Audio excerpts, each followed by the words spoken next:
I know young people don't go to church much anymore, but who can blame them? Because when you read about the church or hear about the church, it's like seeing the Mona Lisa without a smile, isn't it? Or seeing the Pietà without the embrace. I wouldn't force them to stay in church, and there's plenty of reason to be frustrated with the church and to be disturbed by all the scandals in the church.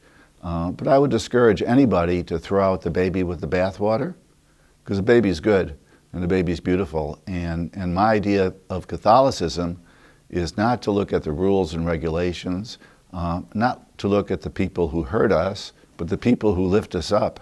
And they are far more. Not see a Eucharistic minister putting a piece of bread on the pillow of your tongue or in the palm of your hand, but seeing another child of God giving you the Spirit of God.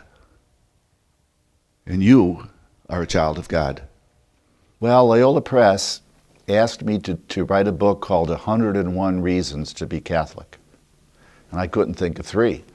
And so I said, I can't write that book. It wouldn't be honest. And then they kept on asking. And I kept on saying no. And then all of a sudden, I started reading that the fastest growing religion in the U.S. was ex-Catholic. 25 great Catholic ideas came to me, ideas that we never hear about in the pulpits, that we never read about in the papers or see on TV. Everything starts with an idea, doesn't it? And any idea we have leads to a feeling, and that leads to you saying something, and that leads to action.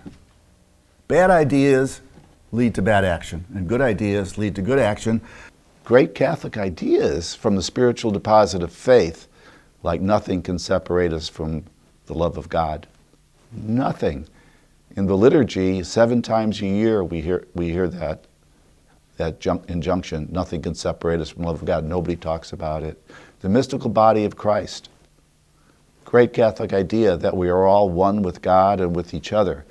It's like, we're sunbeams radiating from the sun, which is God's love, and we're connected to God and we're connected to each other. And that's a great Catholic spiritual truth. The seamless garment of life, that we're responsible for each other.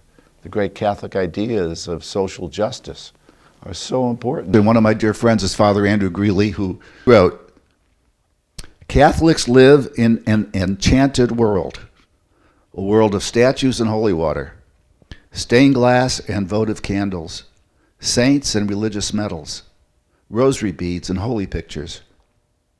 But these Catholic paraphernalia are mere hints of a deeper and more pervasive religious sensibility, which inclines Catholics to see the holy lurking in creation.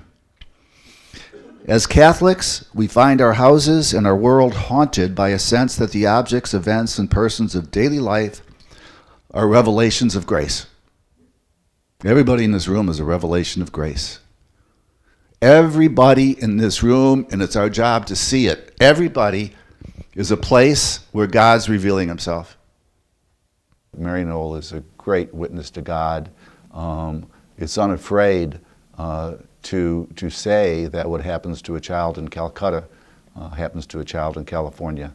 And it's based on the idea of the mystical body of Christ, that we are all one with God and with each other, and that we're here to serve God in love and each other. That's Maryknoll. That's Catholicism. Michael Leach touched on all the fine points that many of us are thinking about, and he gave a lot of clarification and a lot of reason for hope. I think that what he said and what the people in the audience said were what many of us are feeling, that there are so many things in the church right now that are difficult for us to deal with. We want to remain in the church, we want to remain faithful, the church is life-giving for us, but some of the things that the church is doing is not life-giving at all. And so to remain in the church, to be able to disagree and still remain, is a constant struggle. Hearing other people speak about their struggle and hearing what he had to say helps me to know that I'm not alone in this struggle. And hopefully I will continue and not give up. I loved it because it was all about love, and that's the bottom line. And I hope he can spread the word like that. I think the talk was wonderful. Michael Leach is a wonderful speaker. He is very knowledgeable in the faith, and I found the talk very, very enlightening and uplifting. Oh, I'd just like to say I thought the talk was wonderful, really enjoyed it, and every time we come here, we go away with many thought-provoking ideas. The speakers are always wonderful, this one especially so.